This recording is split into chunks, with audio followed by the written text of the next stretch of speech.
24 février 2022, pour Moscou, l'invasion de l'Ukraine devait être une promenade de santé.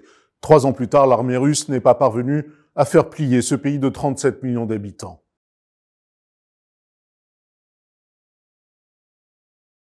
« 1095 jours de guerre de haute intensité au cours desquels les forces russes ont perdu plus de 10 000 véhicules blindés, le tiers de la flotte de la mer Noire. Quant au bilan humain, il est effroyable, il aurait dépassé 1 million de morts et blessés, dont 600 000 Russes et 400 000 Ukrainiens.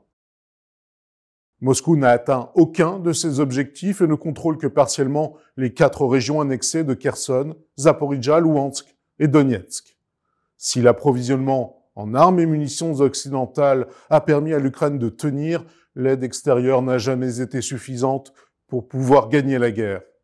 La poche de Koursk, après une attaque surprise à l'été 2024, est la seule opération offensive ukrainienne réussie en territoire russe, mais dont les gains sont symboliques. Il se limite aujourd'hui à 500 km² de territoire contrôlé.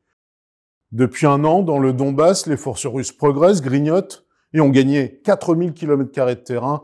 Quant à la ligne de front, elle n'a jamais été percée. L'omniprésence des drones de renseignement et d'attaque des deux côtés a rendu transparent le champ de bataille, bouleversant les doctrines militaires et empêchant toute concentration de forces et de matériel. En 3 ans, le conflit a aussi changé d'échelle et de nature.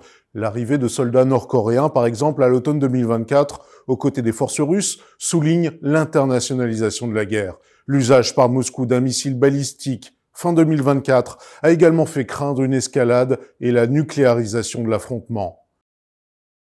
La Blitzkrieg, imaginée il y a 3 ans, s'est muée en une guerre d'attrition qui a épuisé les deux camps.